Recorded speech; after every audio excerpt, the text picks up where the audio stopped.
They were right. Liz was there, dancing with a man. Dancing is a relative term. It was obvious she was drunk. And I walked over to them, took her hands off his neck, and started pulling her away.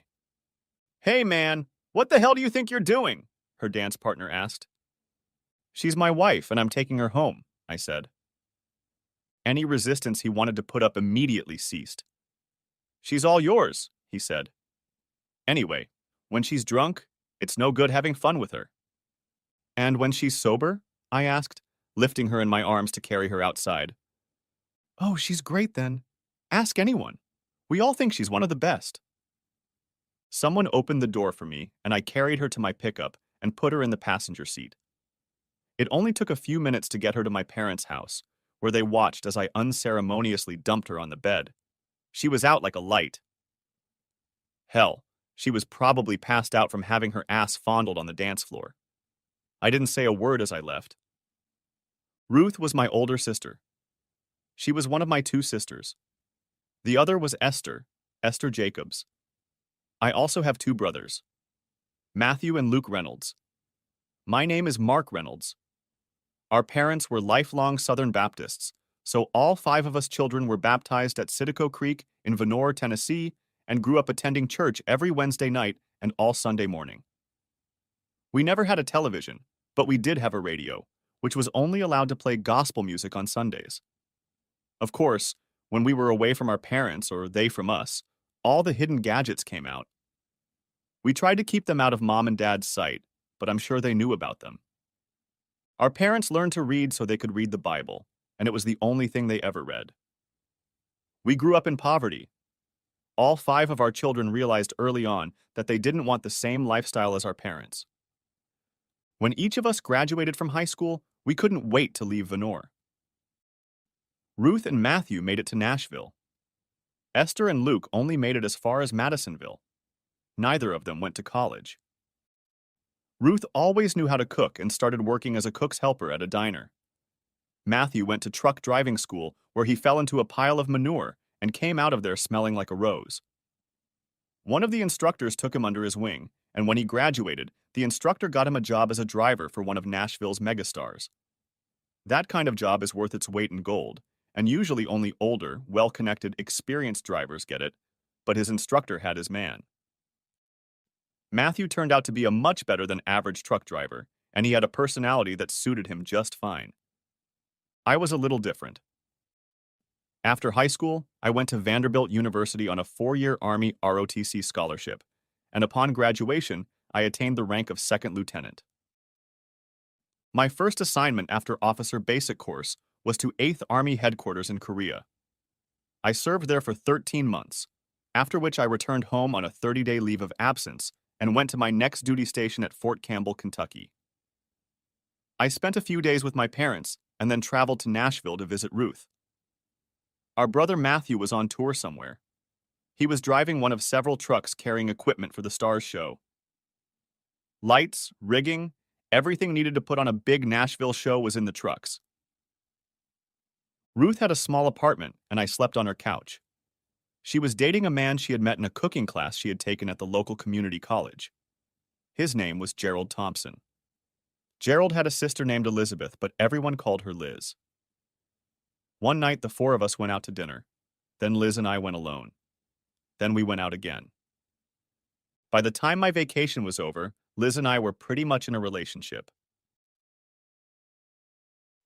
Fort Campbell was only an hour away from Nashville, so I spent a lot of time there, and Liz spent a lot of time in Campbell. 18 months after we met, we were married. Liz was a Nashville native and had never lived anywhere else. Her father was a urologist, and her mother was a stay-at-home mom. Liz and I did a 3-year internship at Campbell before being sent to Germany. Germany was a huge culture shock for both of us. Liz participated in the Rookie Club and the Officers' Wives Club. She learned to play bridge and played weekly with the other wives. We also joined the traveling club. Once a month we traveled to different places: Italy, Switzerland, Spain, and so on. In the last few months of our 3-year trip, she started to really enjoy European wine. I grew up in a non-drinking family and never acquired a taste for alcohol. Our next assignment was to Fort Campbell, which pleased us both. We moved into government quarters and were happy for about 6 months.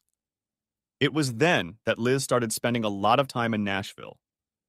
We would go away for the weekend and she wanted to stay an extra day or so. That turned into an extra 3 days.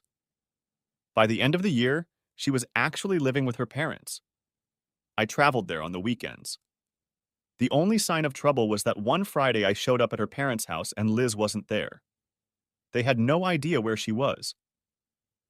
I had gotten off early and arrived just after lunch. Her mother made excuses that they weren't expecting me so early. I started to bring my bag into Liz's room, but her mother tried to stop me. "Give me a chance to clean up first," she said. "It's okay," I said. The room was a mess. There were dirty clothes lying everywhere. I thought it was odd that the bed was made up with dirty clothes, but it was obvious that it was made up and hadn't been slept on. It was obvious by the amount of dirty clothes piled up that it hadn't been slept on for at least a couple nights. Her mother tried to pick up the dirty clothes. I managed to escort her out of the room by telling her I needed to use the bathroom. Her mother was on the phone, but hung up as soon as she saw me. "How long has she been sleeping with other men?" I asked. "I think that's something we need to discuss with her," her mother said. "Are you coming back?" her mother asked. I didn't answer and headed straight for Ruth's house. She and Liz's brother had stopped seeing each other a couple years ago, but remained friends. Since then, Ruth had met and married a music store owner named Eric Wyndham. Liz and I traveled back to the States for their wedding. I called Ruth on the way to her house and she told me where she had the key hidden. She was busy, so we couldn't talk. She did tell me that she wouldn't be at work until midnight because she had to close the restaurant that night. At her house, I tried calling Liz, but no one answered, so I left a message. "It's your husband. You know, the only man you should be sleeping with. I would like to hear your explanation as to why that is no longer the case. I would also like to know how many others there have been and why." Eric got home around 7, and I brought him up to speed. Ruth called a little after 8. She told me that she had just gotten a call from her ex-boyfriend, Liz's brother. He, in turn, had just heard from his friend that Liz had gotten drunk and was flirting with several men at the Count Monte music bar. He was going to pick her up and take her home. Ruth told him not to worry. I was there and would take care of it. When I threw her on the bed, both of her parents were there. Her mother started berating me, saying that whatever Liz did was my fault because I took her to Germany where she learned to drink and do all sorts of nasty and evil things. I looked at them both, walked out, and headed back to Ruth's house. Eric and I chatted until Ruth got home, and then we stayed and chatted the three of us until 3 o'clock. I slept on their couch again. Waking up at 7, I made myself a cup of coffee and sat down on the porch of their house, preparing to talk to Liz. Ruth and Eric joined me at 9. We talked for another hour or so. They were interested in what I was going to do, and I told them I had no idea. The next day, it was already 10 o'clock when I rang my in-laws' doorbell. Liz's father opened the door and stepped aside so I could enter. Liz was sitting on the couch with a cup of coffee. I walked over to her and dropped my soiled underwear on the coffee cup. She picked them up, dropped them on the floor, brought the cup to her lips, and took a sip. "Why?" I asked Liz. "You don't have to answer that question, honey," her mother interjected. "Stay out of it," said I coldly. "Why?" repeated I to Liz. She looked up at me. "I needed to be loved and you weren't here." "How many times have you needed to be loved and I wasn't here?" "What?" "How many times have you had fun with other men?" "I don't know." "Guess." "A couple dozen." "How many different men?" "I don't know." "Guess." 6, maybe 7, maybe 10. I'm not sure. "Does our marriage mean anything to you?" She lifted her head and looked straight at me and took another sip of coffee, answering nothing. I walked out and went back to Ruth. It didn't take long to tell her what had happened. "And she didn't repent? Didn't apologize?" asked Ruth. "No." "Now that's a cold-hearted woman," she said. "That's exactly what I thought," I said. There was no point in staying in Nashville, so I headed for Fort Campbell. Sunday afternoon, I was surprised when Liz walked into our house. I stretched out on the couch and she crouched on the arm on the side where my feet were. She sat like that for a couple minutes. I'm sorry, she said. Don't say another word. If the only reason you cheated is because I wasn't around when you needed to have fun, that's pretty pathetic because you purposely didn't leave the house so I couldn't take care of you or your needs. You chose to get drunk and sleep with strangers instead of coming home and sleeping with your husband. That's a pretty pathetic excuse for destroying a marriage. And your parents are just as guilty as you are for letting you do it. The only thing you can do now is pack your bags and leave. I don't want to leave. I said I was sorry. It won't happen again. I don't care how many times it happens again. As far as I'm concerned, we're not married anymore, so you can do whatever you want and with whomever you want. All I care about is that you're leaving. I grabbed the remote and turned on the TV. She snatched it out of my hands and hit the mute button. I'm not leaving. You're my husband, and this is my home. She tossed the remote back to me and left the room. She made dinner, and I made a sandwich and ate in the living room. She ate everything she made and stayed in the kitchen. When it was time to go to bed, I took a shower and went to bed. She showered and got into bed, snuggling as close to me as she could. I rolled over. Do you seriously think we're going to get anywhere after your body has been used by 6, 7, or 10 other men? I said I was sorry. And you think that made things better? Yes. You are in serious need of help. I can't forbid you to sleep in this bed, but I shouldn't stay here and think about all those men having fun with you. I went into the living room and fell asleep on the couch. When I woke up, she was sitting in the chair watching me. I ignored her, showered, shaved, put on my uniform, and went to work.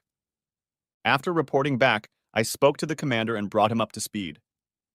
If I were you, the first thing I'd do is contact a lawyer. Take as much time as you need. I talked to several attorneys that day and settled on Kirby Dickinson. He was a retired Army lawyer and knew what military personnel had to deal with. What do you want from me and why? He asked. I need your advice because I have no idea what I'm doing, I replied.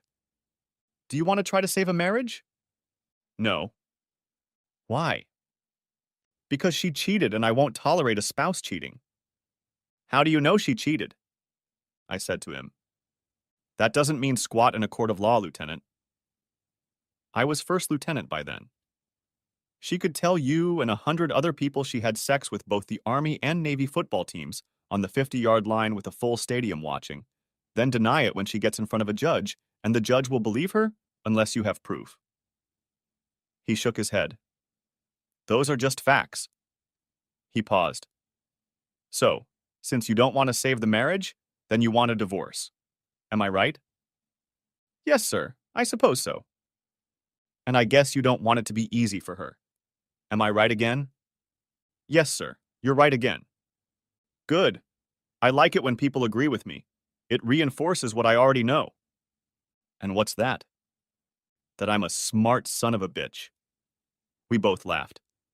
Here's what I think you should do. If she lives with you, tolerate her in silence. Ignore her, even if she screams and yells and throws shit at you. If you're lucky, she'll leave and go home to her mom or her boyfriend or somewhere else away from you. When she does, she will in all likelihood go back to her old adulterous habits and find someone to sleep with. When she does, all we need to do is make sure there is someone around to film it. When we get to court, even if the judge says we can't use the videotape, he will know that you are telling the truth and your wife really did cheat on you. I can almost promise that he or she will rule in your favor. That's the way it works in Kentucky. The minus of this plan is that someone will have to be available 24/7 to film her shenanigans, and it won't be cheap, but I guarantee it will save you in the long run. Do you agree? Absolutely. Good. Write a check for my fee, and then write a check for the detective I'll find for you. I felt better, but even poorer when I got back to my office. Liz had called me at 6 o'clock that evening, and per Kirby Dickinson's instructions, I didn't answer. It was past 10 when I entered the house. She was waiting for me. How long is this going to go on? She asked. I've apologized. Now we can go back to normal. I ignored her and headed for the shower. 20 minutes later, I was in bed and heard her car pull away. I got up and looked in our shared closet, but almost all of her clothes were gone. I went back to bed and fell asleep. The next morning, I called Kirby Dickinson and told him she'd left, probably for Nashville. That's great. I have some acquaintances there. Do you have any idea where she might go? I gave him her parents' address. Okay, game on, he said. It was less than a week later, and I had a video of her having fun with two men. 48 hours after I received the video, she was served papers demanding that our marriage be dissolved due to adultery. Less than an hour after receiving the papers, she called and begged me in tears to forgive her. I hung up. I brought my boss up to speed. He had gone through the same thing a few years earlier. The difference was that his wife had cheated on him while he was in a war zone. This is without a doubt the worst thing a spouse can do. Cheat while a service member is in harm's way. My next step was to notify Post Housing that I was vacating my quarters. The next day I moved into BOQ, Bachelor Officers' Quarters. 3 days after that, Liz called to say she couldn't get into the house. I told her it wasn't our house anymore. I had moved out because she had left me and I wasn't eligible for housing as a single officer. But you're not single. You're married, she said. I laughed and pressed the end call button. I guess she was back in Nashville. As I mentioned, I don't like to drink alcohol. It started with my Southern Baptist upbringing, but even as an adult, I never got addicted to it. It was the same with swearing. I never got used to swearing. Other people drinking and using coarse language were perfectly normal. They just weren't for me. Likewise, I'm not a prude. Close-up dancing is great if you are dancing with your wife or girlfriend. Looking at naked or nearly naked women is nice too. I like a woman's body, and if she wants to show it off, I'm certainly willing to look. That night, however, I used every four-letter word I had ever heard, and some I probably made up, as I watched a video of my wife having fun with two men. I turned on the video on my computer. It started with her dancing on the dance floor with two men at the same time. And this went on for several minutes until they left the dance floor, walked out of the building, and got into a car. The detective followed them to a cheap, one-story motel where the three of them rented a room. Through the window, the detective was able to film the whole process. It was disgusting. I didn't watch it for long. I hit the pause button. I turned off the computer. There was no way I could explain her behavior. She said she was doing it because she needed love, and I wasn't there for her. I had no experience with cheating wives, but that was one of the flimsiest excuses for cheating ever. When I confronted her, she didn't even try to deny it. That week at work, after watching part of the video, was a godsend. I was busy all day, every day, so the memories of the video faded somewhat. Kirby Dickinson called me on Friday and told me that we had an appointment with her and her attorney on Monday. When I arrived, her parents were with her. I asked Kirby to tell them that we were going to show the video and it would be best if her parents were not there. He told Liz's lawyer about it. We saw him talking to the three of them. I saw Liz shake her head, refusing. I heard her say, "I don't believe them." Okay. The gloves were off, and as Kirby had said before, game on. It didn't take long. Her attorney demanded that adultery be excluded as a cause of divorce. Mental cruelty should be substituted in its place because I had caused her so much mental anguish that she couldn't be around me. That is why she was forced to actually live with her parents.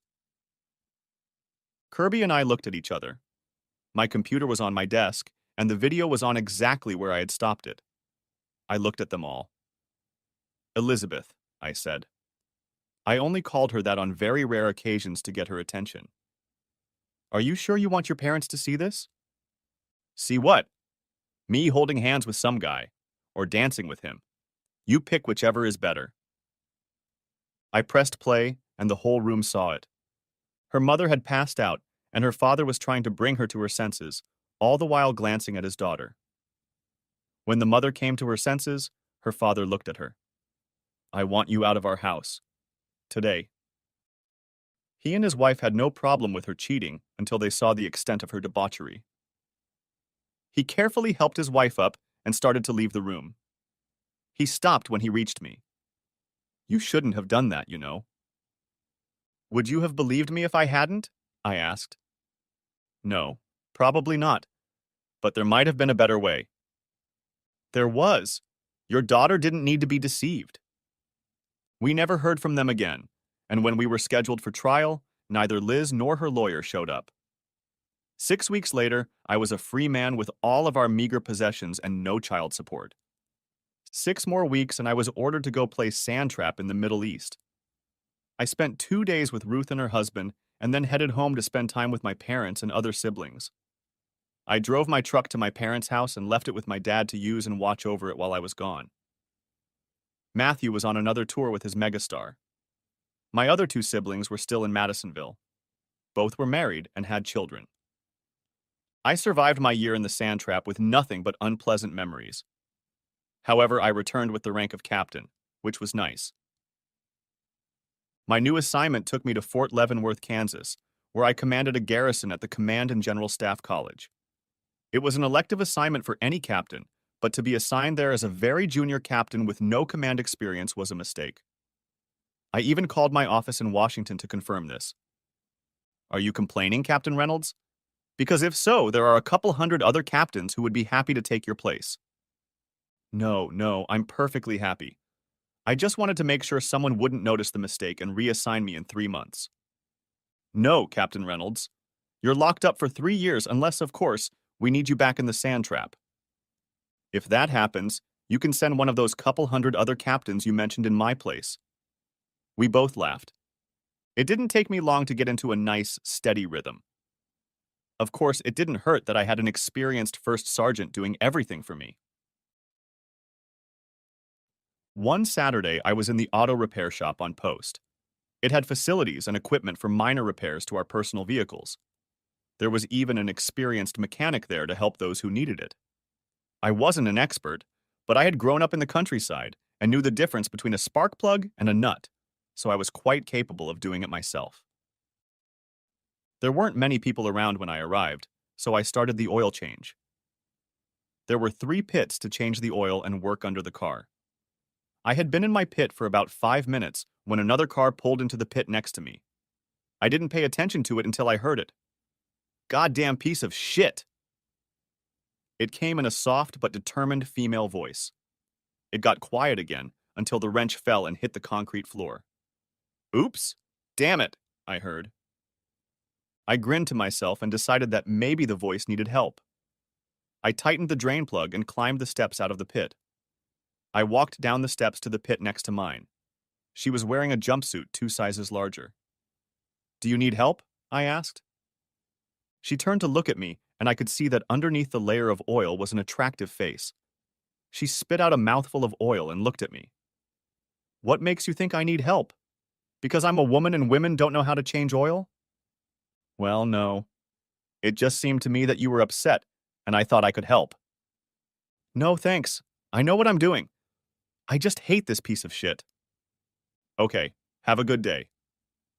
I went to my car, put oil in it, and drove away, never seeing her again.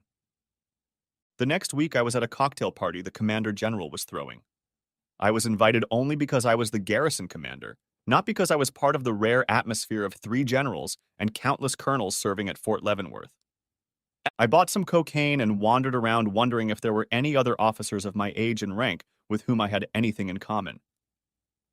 I didn't expect to find any, and I wasn't disappointed. I looked at my watch and decided that from a protocol standpoint, I had another 15 minutes before I could gracefully exit. The backyard looked like a promising place, and I headed that way. I was on my way out the door when I heard a voice. Anyway, my dad made me learn how to do things on my own in case I ever found myself in a pinch, so I decided to change the oil myself. It took me over an hour, and I had oil from my hair to my fingernails, including my mouth. I even spilled it on the manual, which made it almost impossible to read. But the worst part was that this incredibly cute guy offered to help me, and I said I didn't need anything. If I had any common sense, I would have asked for help just to get his name and phone number. The group she was with all laughed until another female voice spoke up. What do you mean you'd ask for his name and phone number? You've never done that before. I know, but there was something about his face that made me. I don't know. I can't really explain it. There was just something about him. And I saw it, even though I was angry and upset. Wow, he must have been something special. I guess so. I grinned to myself and tried to look at the person I was talking to. I wanted to see what she looked like without the oil. I walked through the patio doors and looked left, then right. There were 3 women standing to my right. One of them was about my age, maybe a couple years younger, but who knows? Our eyes met for the briefest of moments, after which I turned and walked back into the house. I knew she recognized me. I found a corner where I could stand back and watch. The 3 women stepped inside and immediately headed for the front door.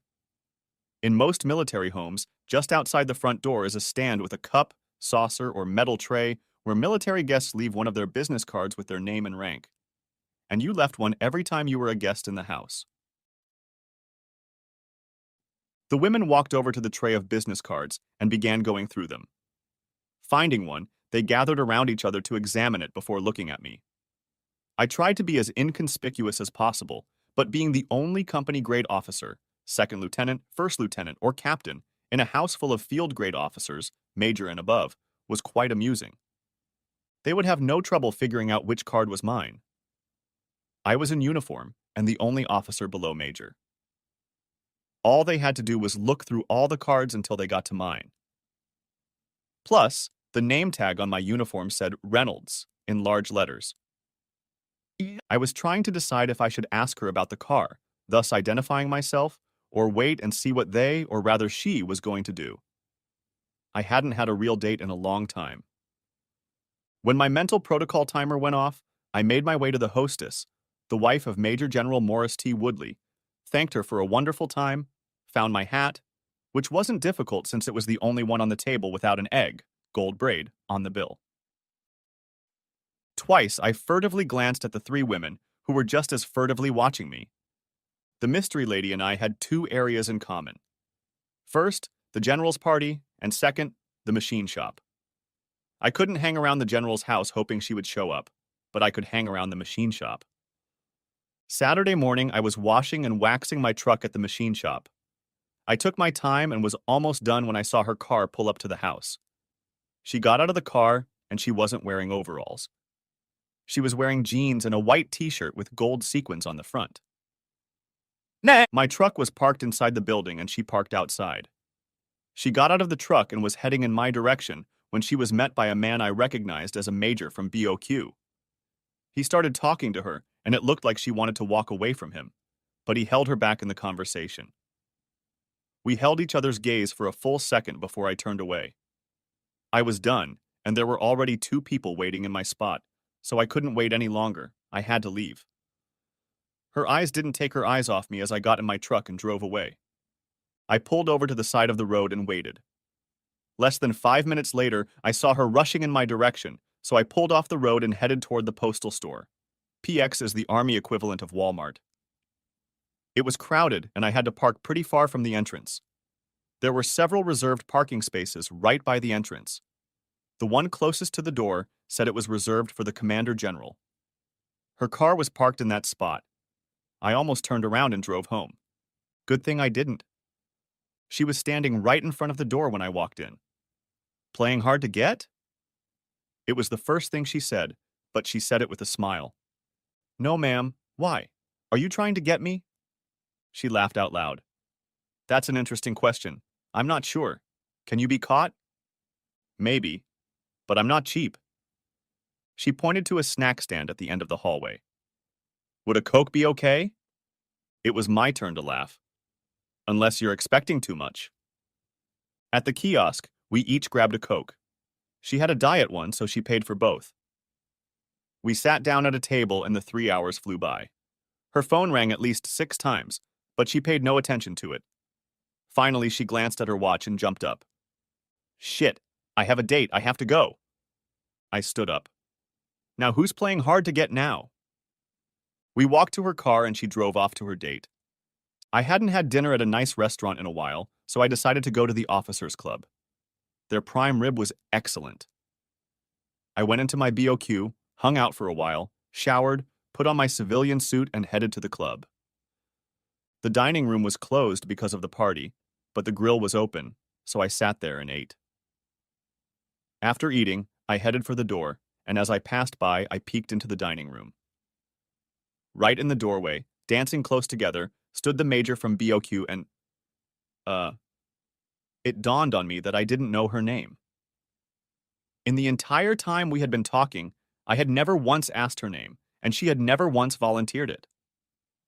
I stood and watched them dance until another couple bumped them, and she looked in my direction. I turned and headed for the door. The BOQ club was a short walk away, so I headed there. There was a large lobby with 2 large TVs, a bar, and a snack table that was loaded with Officers Club. I sat there, drank a Coke, and watched reruns of NASCAR races. I had been there for about 2 hours and was ready to head to my room when the major walked in. He got himself a beer and sat in the big chair next to mine. He asked me about the race, and I said I hadn't paid any attention to it. "You're the garrison commander, aren't you?" he asked. "Yes." He held out his hand. "Ernie Bigelow, Post G3, Operations Division." "Mark Reynolds, you already know where I work." We sat and talked. He was a nice, friendly type who was easy to talk to, so after a while I told him I'd seen him dancing earlier at the club. "Your date seemed familiar." He grinned. "She should. She's General Woodley's daughter, Christina." "Not to get personal, but do you have a thing for her?" I asked. He laughed. "Hell no. No one has anything with Miss Iceberg. I've met her a few times, and every time I thought I'd get to first base, she'd cut me off at the knees." "Then why do you keep coming back?" I asked. "Again, I don't know. Either I'm hoping to unfreeze her or I'm a glutton." He looked at me. "It's funny that you're asking me who she is because she saw you tonight and asked me if I knew who you were." He laughed.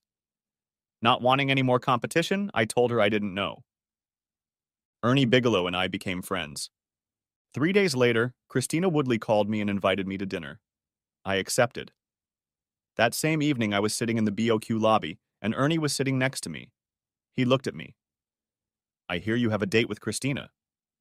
"Yes, Friday for dinner. How did you know?" "Because I called and asked her out. She wasn't shy about telling me she had a date, and with who, or is it who?" "That was a surprise to me," I said. "She knows her phone number very well. Would you mind telling me how you got it?" "I don't have it. She didn't give it to me." "Then how did you ask her out? It's not like you can just walk up and knock on her door." I stammered. "I didn't ask her out. She called and asked me herself." I didn't think about how she got my number. She had my name on the business card I'd left at her house, and she had access to the postal phone book. Simple as that. He looked at me and started laughing. "Well, I'll be damned. I've known her for almost 2 years, and she's never once asked a guy out. You must be special." "I don't know about that." "Look, she goes on dates, but rarely. Since I've been here, she's only dated me and 2 others. We're a pretty tight group, and we keep an eye on each other, hoping to hear if either of us has made any progress. For now, a few close, slow dances and a couple kisses on the cheek is all she can do." We sat and talked, and as I said, became friends. He was sincere when he wished me luck with Christina. "Just keep me posted, and I'll make sure the other 2 know about you and your progress." Our dinner date went well. So well, in fact, that I asked her out. And so on and so forth. Ernie found out he was being transferred to Korea and offered to take her to a farewell dinner, but she turned him down. Her exact words, or so he said, were, "I like Mark, Ernie. I like him very much, and I don't want to put him in danger." I always took her out of the house for our dates and socialized with both of her parents.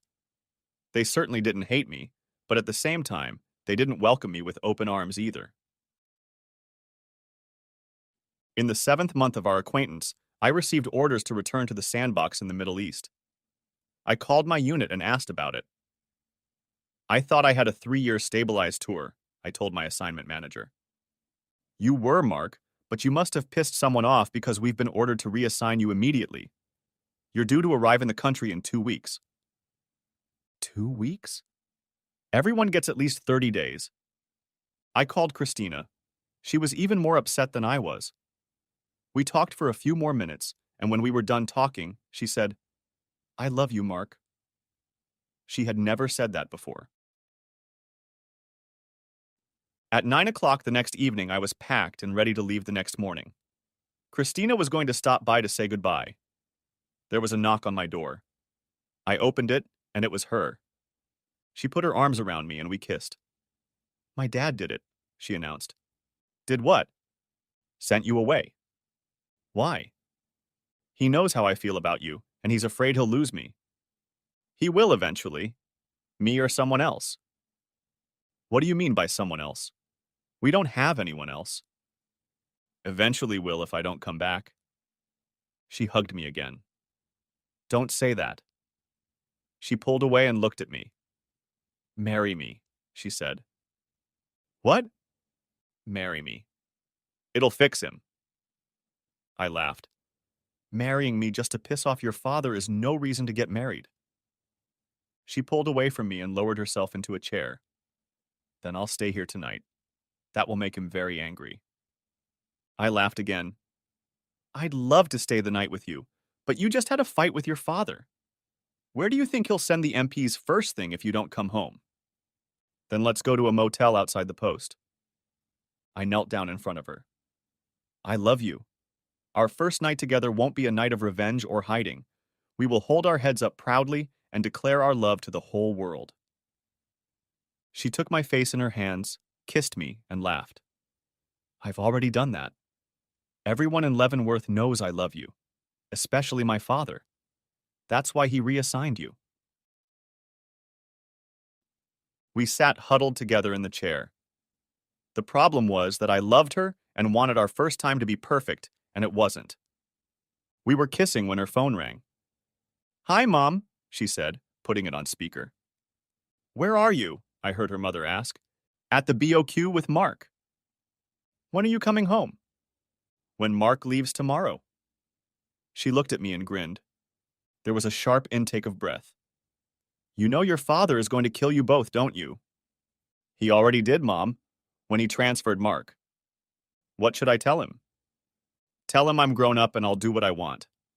Goodbye, Mom. You know the MPs are probably on their way, I said. I don't care. That's because you'll just go home, and I'm going to jail.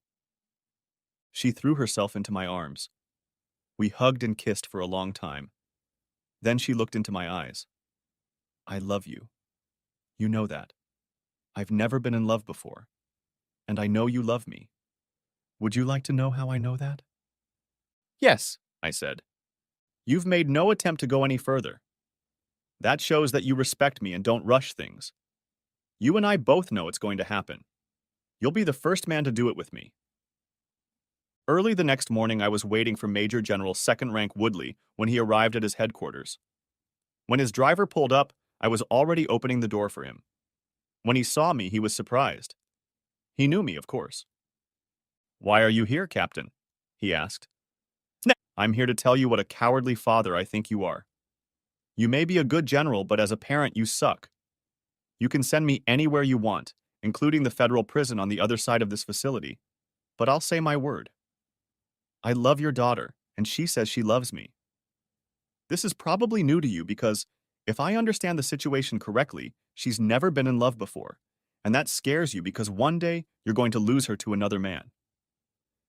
It could be me, Ernie Bigelow, some private in a military camp, or a civilian doctor, but one day you will lose her, and when you do, I hope it will be as painful for you as it was for her, that you threw your weight around and transferred me. When you see her at dinner tonight, I want you to look at her knowing that you broke her heart, because you did. She could easily forget about me for the next year, which I'm sure is what you want. But she will fall in love again, and probably one more time. And each time, you'll lose more and more of her until she hates you. I didn't even greet him as I left. I fully expected to be stopped when I left my post and thrown in jail, but that didn't happen. I drove to my sister Ruth's house and then to my parents' house. I intended to leave my truck at their place for the duration of my absence. The few personal belongings I had, I put in storage. I spent one day at Ruth's house. During my stay with them, she brought me up to speed on my ex-wife. Her parents disowned her when they saw a videotape of her with two men and never spoke to her again after she moved out of their home. Her brother, Ruth's former boyfriend, also disowned her. She has been arrested at least 3 times for prostitution and selling drugs and is now in jail. After I left Ruth, I spent 3 days with my parents. I had many conversations with Christine before I left and learned that the day I left Leavenworth, she had moved out of her parents' house into a furnished apartment in town, much to the annoyance of her father. She refused to talk to him, and according to her mother, he didn't know whether to be angry or offended, so he did both. I arrived at the departure point and checked in.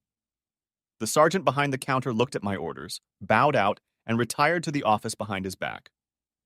A couple minutes later, he returned with the first lieutenant. "Excuse me, Captain Reynolds, but could you please step into my office?" I followed him in. "Have a seat, Captain." He paused to gather his thoughts. "Your orders have been changed. It appears your original order was given in error. Fort Leavenworth is conducting an investigation to find out what happened, but here are your new orders.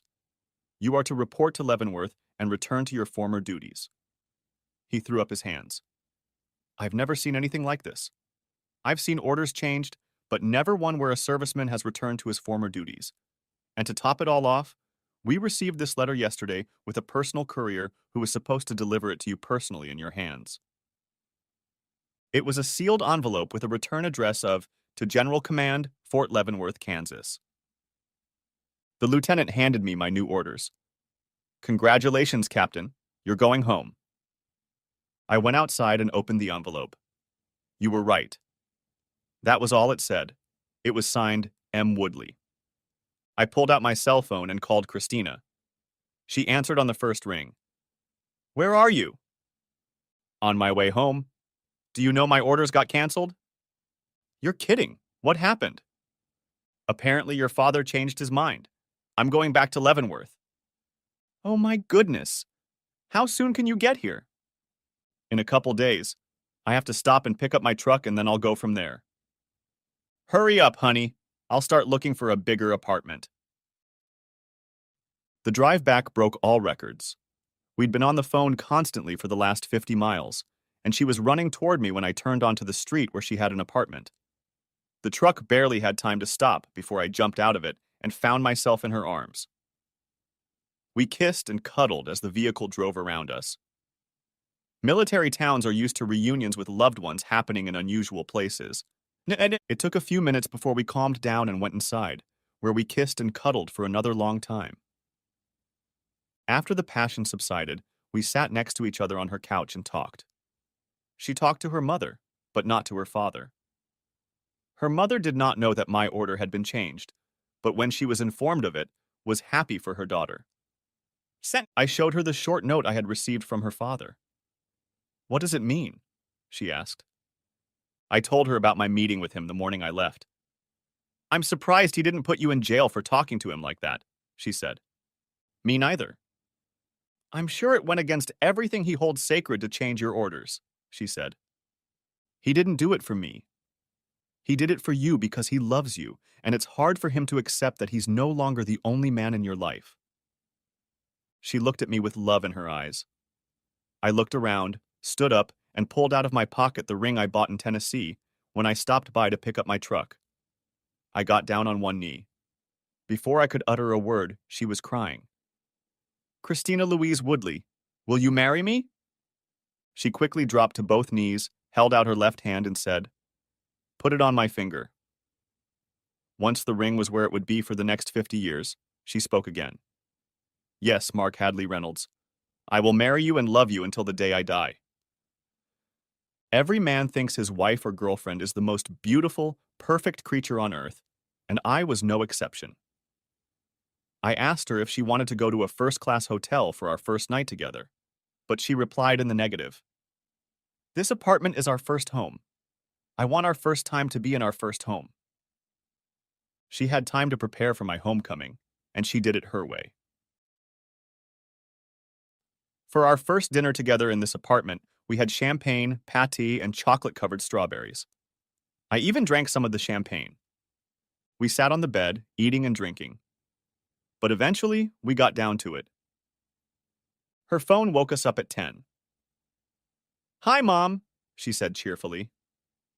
As she usually did, she put it on speakerphone. "Good morning.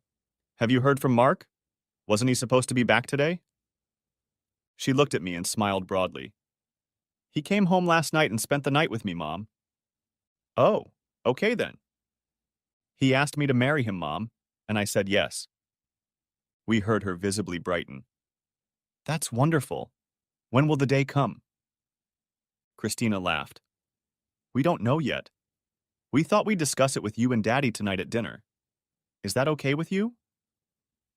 This was news to me, so I just stared at her with big eyes, thinking she was crazy. She looked at me and winked. "That would be great. What kind of wine does he like?" "He doesn't usually drink, but he'll have some champagne with us." "Okay, I'll see you at 6:30. Is that okay with you?"